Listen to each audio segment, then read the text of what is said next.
नमस्ते दोस्तों, मेरे चैनल पे आप सभी लोगों का स्वागत है। मेरे चैनल को सब्सक्राइब करिए और साथ में बेल आइकन दबाना ना भूलें। मेरे वेबसाइट की जो लिंक है वो आपको डिस्क्रिप्शन बॉक्स में मिल जाएगी। तो अब हम वीडियो को शुरू करते हैं। तो हम अभी mkdir कमांड के बारे में पढ़ेंगे, उसके थोड़े बहुत एग्जाम्पल्स हैं हम वो भी देखेंगे और बहुत सारे ऑप्शंस हैं हम वो भी देखेंगे। mkdir कमांड इसलिए यूज़ होता है ताकि हम कोई भी डायरेक्टरी क्रिएट कर सके। कुछ लोग इसे फोल्डर भी कहते हैं, कुछ लोग इसे डायरेक्टरी भी कहते हैं। तो चलिए हम एक बार देखते हैं कि हम फ्रंट एंड में कैसे डायरेक्टरी क्रिएट कर सकते हैं बाय ग्राफिकल मोड। ठीक है, तो अभी आप यहाँ पे एक फ़ोल्डर देख सकते हैं। यहाँ पे मैंने राइट क्लिक किया, ये मुझे ऑप्शन देता है क्रिएट न्यू फोल्डर का। जैसे ही मैंने क्रिएट न्यू फोल्डर पे क्लिक किया, यहाँ पे जस्ट मुझे नाम डालना है कि मुझे मेरे फोल्डर का नाम क्या चाहिए। सपोज़ मैं यहाँ पे डालता हूँ टेस्ट द लिनक्स। ये मैंने एंटर किया, आप देख सकते हैं अब ये एक फ़ोल्डर बन चुका है। सेम चीज़ हमें कमांड लाइन से भी करनी है, तो उसके लिए हमें कमांड यूज़ करना है mkdir। तो चलिए अब हम टर्मिनल की तरफ बढ़ते हैं। ये मैंने टर्मिनल ओपन किया है। पहले हम चेक करते हैं कि हमारे पास क्या फाइल्स एंड फोल्डर्स है। जैसे ही हमने ls कमांड यूज़ किया, आप देख सकते हैं कि हमें यहाँ पे फाइल्स एंड फोल्डर्स क्या क्या है वो दिख रही है। तो ठीक है, चलिए अब आगे बढ़ते हैं। अगर आपको नहीं समझा है कुछ तो आप मुझे कमेंट सेक्शन में पूछ सकते हैं। यहाँ तक सपोज़ हमें टेस्ट नाम की डायरेक्टरी क्रिएट करनी है, तो हम सिंपल सा कमांड यूज़ करेंगे mkdir और टेस्ट। अब जब हम प्रेस एंटर करेंगे तब आप देख सकते हैं कि यहाँ पे हमें कुछ भी प्रॉम्प्ट नहीं हुआ है। उसके लिए अगर जब हम ls कमांड यूज़ करेंगे तो आप देख सकते हैं यहाँ पे टेस्ट नाम का फ़ोल्डर बन चुका है। ठीक है, अभी हम इसके अंदर जाते हैं। इसके लिए cd कमांड यूज़ करना है, cd टेस्ट। ये हम अंदर गए, चेक करने के लिए pwd कि हम सच में टेस्ट के अंदर है या नहीं। तो आप देख सकते हैं हम /home/tla/test के अंदर हैं। ठीक है, चलिए अब आगे बढ़ते हैं।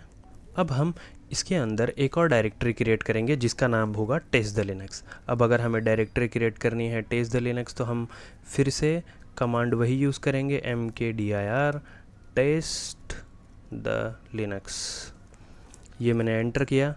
अब जब मैं ls कमांड यूज़ करूँगा तो आप देख सकते हैं यहाँ पे एक और डायरेक्टरी बन चुकी है टेस्ट द लिनक्स। अब हम फिर से इसके अंदर जाते हैं, टेस्ट द लिनक्स।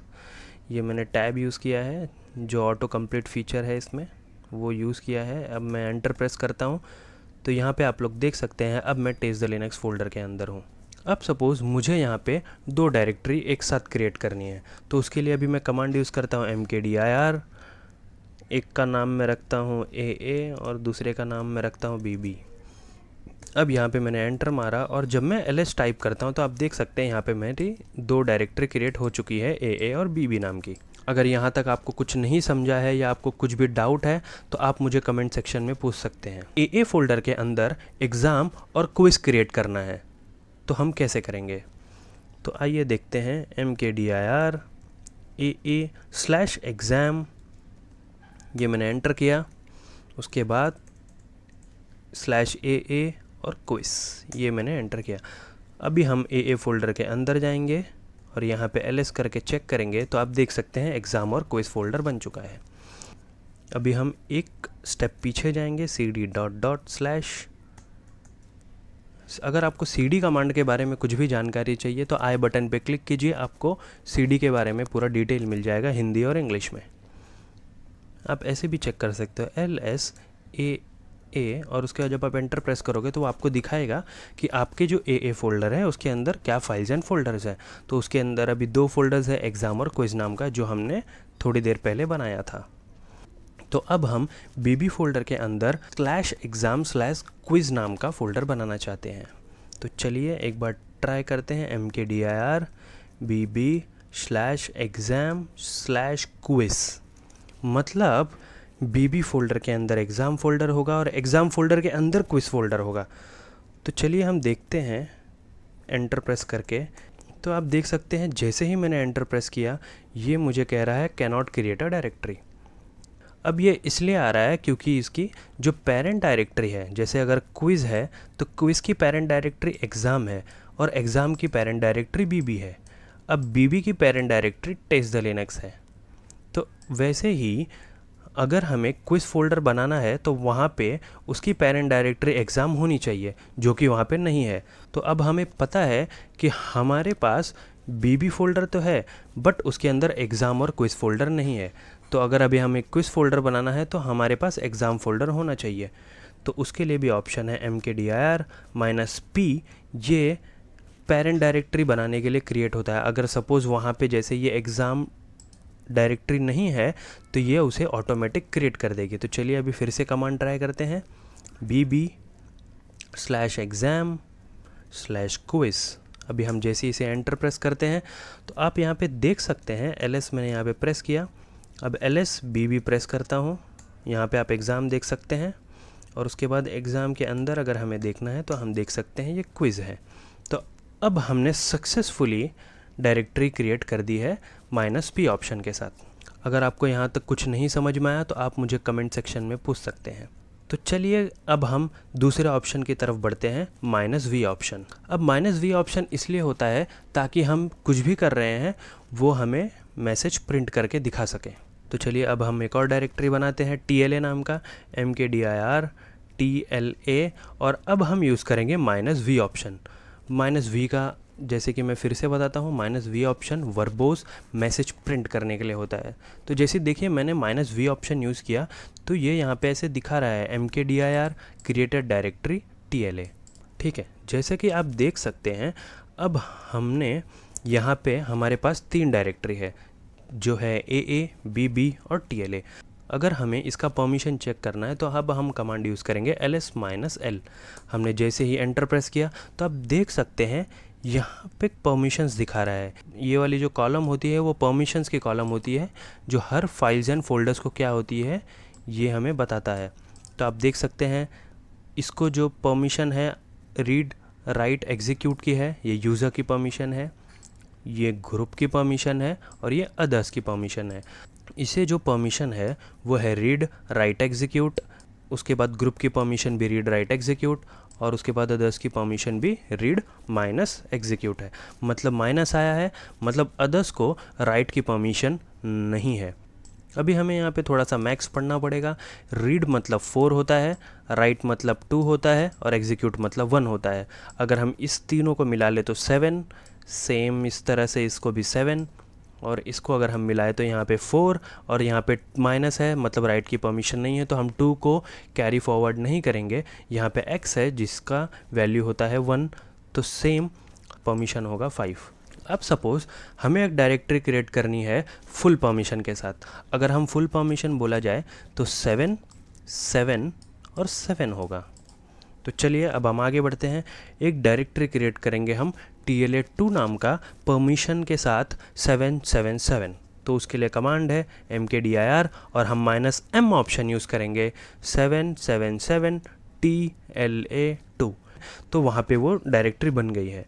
हम चेक करने के लिए ls-l यूज़ करेंगे तो आप देख सकते हैं यहाँ पे अब जो परमिशन हमने सेट की है वो है 777 नाम की, जो बाय डिफ़ॉल्ट हम कभी भी जब डायरेक्टरी बनाते हैं तो वो 775 की परमिशन से बनता है। बट अभी हमने जो डायरेक्टरी बनाया है वो 777। तो अगर आपको पहले से ही ऐसी कोई डायरेक्टरी बनानी है जिसका परमिशन आपको पहले से ही पता है कि उसे हमें क्या देना है तो आप -m ऑप्शन यूज़ करके उसे दे सकते हैं। तो ठीक है, अब हम हमारे लास्ट पार्ट की ओर बढ़ते हैं। अगर आपको अभी भी कुछ नहीं समझा है तो आप मुझे कमेंट सेक्शन पे पूछ सकते हैं। अब हमें एक ऐसा आर्किटेक्चर क्रिएट करना है, मतलब एक प्रैक्टिस फोल्डर है, प्रैक्टिस फोल्डर के अंदर AA फोल्डर है, BB फोल्डर है और CC फोल्डर है। अब उस AA फोल्डर के अंदर भी A1 A2 है और BB फोल्डर के अंदर भी B1 B2 B3 B4 B5 है और सेम CC फोल्डर के अंदर कुछ भी नहीं है। मतलब टोटल जो डायरेक्टरीज़ है वो 10 है। हमें इसे सेम एक बार पूरा का पूरा बनाकर देखना है कि हम इसे कैसे बना सकते हैं। उसके लिए हम कमांड यूज़ करेंगे। पहले यहाँ पे हम एक प्रैक्टिस नाम का फ़ोल्डर बनाएंगे mkdir प्रैक्टिस। ये हमने एंटर प्रेस किया, ls करके हम चेक करते हैं तो आप देख सकते हैं यहाँ पे प्रैक्टिस नाम का फ़ोल्डर बन गया है। अब हम प्रैक्टिस फोल्डर के अंदर जाते हैं CD कमांड से। उसके बाद हम ls प्रेस करेंगे तो यहाँ पे कुछ भी नहीं है। अभी हमें 3 फोल्डर बनाना है, mkdir AA BB और CC। ये हमने एंटर प्रेस किया। तो अब जब हम ls कमांड यूज़ करेंगे तो आप देख सकते हैं यहाँ पे भी 3 फोल्डर बन चुके हैं, AA BB और CC नाम का। अब हमें AA फोल्डर के अंदर 2 फोल्डर्स बनाने हैं, A1 A2। तो चलिए mkdir ए के अंदर ए, और ये मैंने कर्ली ब्रेसेस यूज़ किया है 111.2। इसे हम एक्सप्रेशंस कहते हैं। अगर सपोज़ आपको कोई सेम नाम का फ़ोल्डर बनाना है और कुछ ही पार्ट अलग है तो आप ऐसे एक्सप्रेशंस यूज़ कर सकते हैं। अभी हम देख सकते हैं ls कमांड जब अगर हम यूज़ करेंगे तो E1 और E2 बन के आ चुका है। सेम अगर सपोज़ हमें प्रैक्टिस फ़ोल्डर के अंदर ही हमें ऐसे फ़ोल्डर चाहिए E1, E2, E3, E4, E10 तक, तो हम क्या करेंगे mkdir e कर्ली ब्रेसेस 1.10 तक। जैसे हमने एंटर प्रेस किया आप देख सकते हैं हमारी डायरेक्टरी बन चुकी है। E1, E2, E3, E4, E5, फिर E6 है, E7, E8, E9, E10। ठीक है, तो चलिए अब हम हमारे फिर से प्रैक्टिस सेशन की ओर जाते हैं। B1, B2, B3, B4, B5 तक बनाना है, तो अभी हम कमांड यूज़ करेंगे mkdir bb, उसके बाद कर्ली ब्रेसेस 1.5। तो ये अभी हमें सॉरी यहाँ पे B आएगा, तो अभी यहाँ पे BB के अंदर B1, B2, B3, B4, B5 नाम का एक फ़ोल्डर बन जाएगा। अभी हमने एंटर प्रेस किया। सेम अभी हम जाएंगे BB फ़ोल्डर के अंदर, यहाँ पे हमने ls प्रेस किया तो हम देख सकते हैं B1, B2, B3, B4, B5 नाम के ये 5 फ़ोल्डर बन चुके हैं। हम इस कमांड को एक बार में भी कर सकते हैं, तो आप मुझे बताइए ये कौन सा कमांड होगा। ये आपको हमारे वेबसाइट पे मिल जाएगी। ये एक टाइप का क्विज़ है जो हम हर कमांड के बाद ये पूछते हैं। तो इसके लिए हमें अगर बनाना है तो हम ये कमांड भी यूज़ कर सकते हैं। आप देख सकते हो प्रैक्टिस है, प्रैक्टिस के अंदर ए फ़ोल्डर है, उसके अंदर ए और उसके बाद कर्ली ब्रेसेस 1 और 2, फिर सेम वैसे ही प्रैक्टिस, उसके अंदर स्लैश BB फ़ोल्डर है, BB फ़ोल्डर के अंदर B1, B2, B3, B4, B5 तक हमने एक्सप्रेशन के थ्रू बना लिया है। उसके बाद प्रैक्टिस के अंदर CC फ़ोल्डर है। तो चलिए इसे सेलेक्ट करते हैं।